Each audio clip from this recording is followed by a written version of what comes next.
Olá, alunos! Eu sou a professora Kétila, sejam bem-vindos a mais uma videoaula, nossa videoaula de número 5, sobre a água no planeta. Vamos lá? Bom, quando a gente olha para o nosso planeta, a gente percebe que tem uma grande parte, uma grande área que é azulada. E essa representação azulada, ela é a combinação entre a atmosfera, que é aquela camada de gases que nós estudamos em aulas anteriores, e também a presença de muita água, né? Aqui principalmente representando os oceanos. A água, ela está presente em diversos eventos do nosso cotidiano e ela é essencial para que a gente possa desenvolver várias atividades. Inclusive, o nosso organismo, ele é composto em sua maior parte por água, tá? E em outros seres vivos acontece a mesma coisa. A composição do corpo de diversos seres vivos, em sua maior parte, é de água, tá?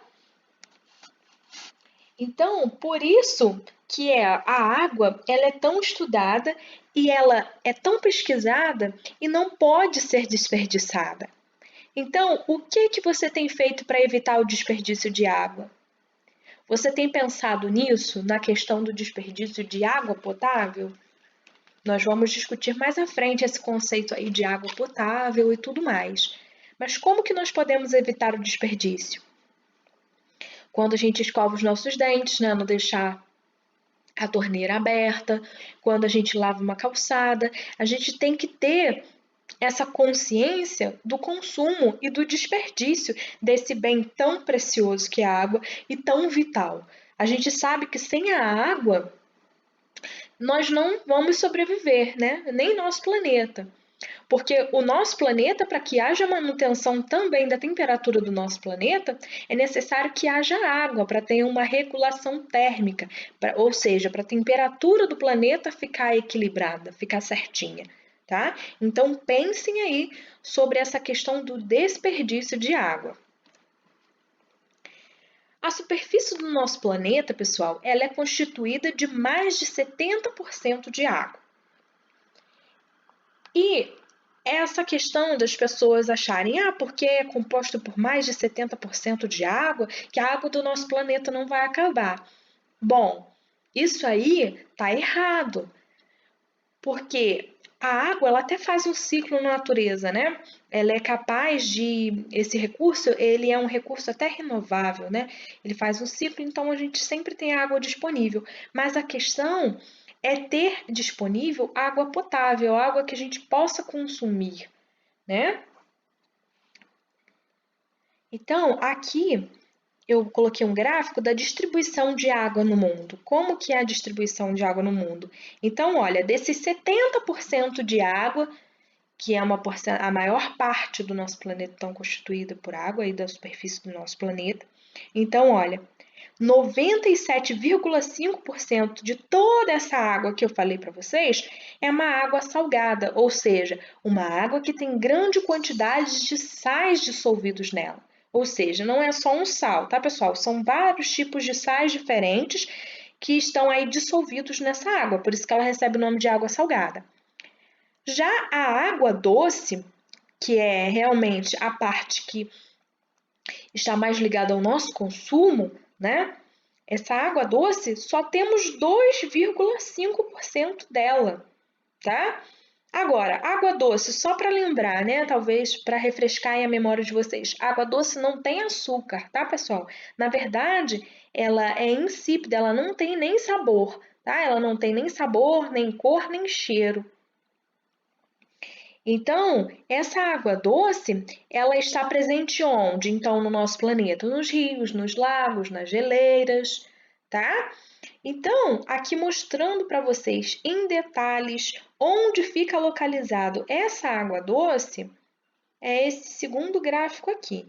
Então, olha, desses 2,5% de água doce, 69,8% estão nas calotas polares, ou seja, essa água está congelada.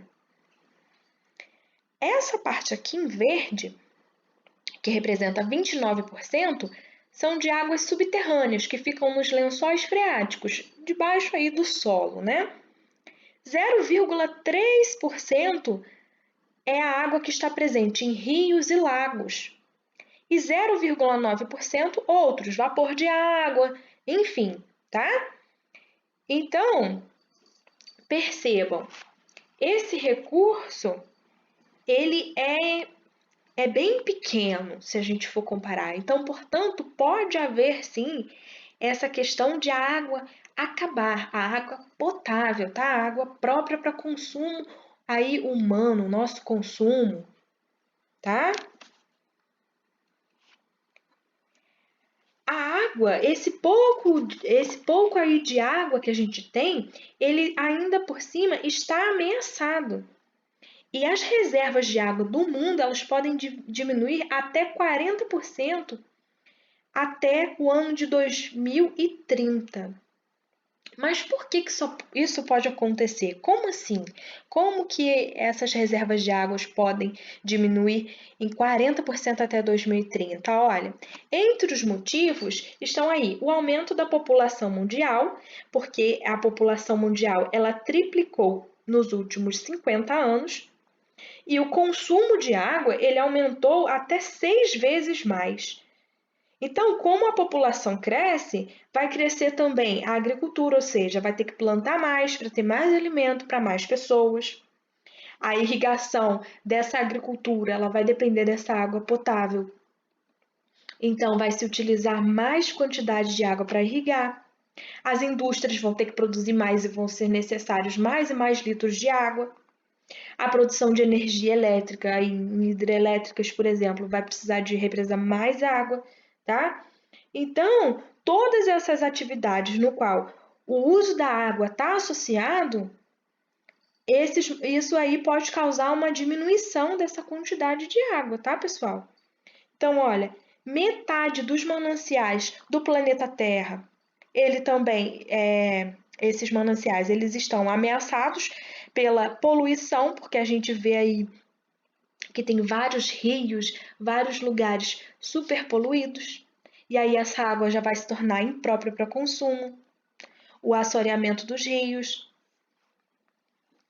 E 90% da água utilizada nos países em desenvolvimento, ela é devolvida à natureza sem tratamento, ou seja, eles utilizam aí a água e depois devolvem de qualquer maneira para o meio ambiente. Então isso aí tudo vai prejudicar nessa questão aqui, ó, que as reservas do mundo podem diminuir em 40% dessa água aí potável. Então, a água que existe para atender a demanda, essa quantidade de pessoas, ela acaba sendo pequena. E principalmente isso vai acontecer em grandes cidades, onde tem muitas pessoas, né? Então, apesar da água ela parecer um recurso abundante, infinito, ela é um recurso precioso que a gente deve cuidar com muito carinho, né? Muito cuidado. A gente tem que ter uma atenção para isso. Então, olha, a porcentagem da água que está disponível para as nossas atividades vitais e para o equilíbrio ambiental é limitado, tá? Então, cuidem bem aí da água do nosso planeta. Ó, como eu disse para vocês, que ela é um recurso precioso. A água, como eu havia falado anteriormente para vocês, ela faz um ciclo na natureza, tá? Como assim um ciclo, professora? Ela vai circular pelos ambientes e por meio de fenômenos que a gente vai ver aqui, ó. E quando a água ela circula pelos ambientes, a gente chama isso de ciclo da água, ou a gente pode chamar também de ciclo hidrológico, tá? Então, olha só. O calor aqui do sol vai fazer com que a água evapore, né? Nisso que a água ela evapora, ela vai se condensar, ou seja, vai formar as nuvens. Quando as nuvens elas estiverem bem pesadas, né, bem carregadas de água, vai acontecer a precipitação, que é a chuva, tá? E essa água da chuva, ela vai ser devolvida em parte, né, para rios, lagos, até mesmo vai cair no oceano, né? Uma parte dessa água, ela vai se infiltrar no solo, tá? Então, ela vai se infiltrar no solo, formando os lençóis freáticos e também vai formar os depósitos subterrâneos, que a gente chama de aquífero. Então, aqui na frente eu vou mostrar para vocês um aquífero, vou explicar o que que é isso. E aqui também, né, tem o detalhe da transpiração. Os seres vivos, né, todos os seres vivos transpiram. A gente não sua. Quando a gente sua, a gente está colocando um pouco dessa água do nosso corpo para fora. E através dessa transpiração também, ó, vai haver a evaporação dessa água que vai também ajudar na formação das nuvens, tá? Então, todos os seres vivos, aqui tem representando uma árvore, mas nós, como seres humanos, também transpiramos. As plantas também transpiram, enfim, tá? Agora, vou falar para vocês sobre os aquíferos. O que são aquíferos? Bom, os aquíferos são uma formação geológica ou um grupo de formações, né, que são capazes de absorver e armazenar, perdão, absorver não, só armazenar, tá? Armazenar a água subterrânea. Então, olha, ele é formado por rochas porosas, ou seja, com pequenos furinhos que são permeáveis, e essa formação geológica, ela vai reter a água das chuvas, que vai se infiltrando no solo, né, vai sendo filtrada e vai transmitindo aos poucos e abastecendo aí. Então, fazendo essa reserva aqui de água que fica no subsolo, debaixo aí do solo. E isso a gente chama de aquífero. Nós temos aqui um exemplo de um aquífero bem grande, tá, pessoal? O aquífero Guarani. Ele, inclusive, é bem famoso. Ele não está só na área do nosso país, tá? Ele também, ó, a extensão dele pega uma parte do Paraguai, da Argentina e do Uruguai, tá?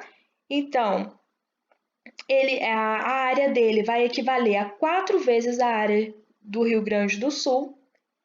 E ele, olha, tem 40 quilômetros cúbicos, ou seja, 4 trilhões de litros de água. A água desse aquífero daria para abastecer 2,5 vezes a população do Brasil em um ano, ou seja, é muita água, né? Que fica aí armazenado nessas formações geológicas subterrâneas. Bom, pessoal, no livro de vocês tem um experimento que vocês deverão fazer, tá? As orientações estão na página 45 do livro didático de vocês. Porém, eu vou colocar aqui também, depois vocês procurem aí. Na verdade, eu vou disponibilizar o link também através da coordenação do outro vídeo no qual eu mostro como vocês deverão montar aí um terrário, né? E seguindo as orientações da página 45 e também acompanhando o vídeo que eu vou disponibilizar para vocês, vocês montarão esse terrário e depois, quando a gente fizer uma videoconferência, uma live, vocês vão me mostrar aí os terrários que vocês montaram, ok? Então eu dou a opção de materiais alternativos. Ou você pode trabalhar com garrafa PET, somente garrafas PET e fita, ou também dá para fazer aí o terrário usando plástico filme. E eu vou pedir também para que vocês façam um exercício no livro de atividades da página 25. Então, depois assistam aí o próximo vídeo para montar o terrário. Bons estudos e até a próxima aula. Um abraço, pessoal!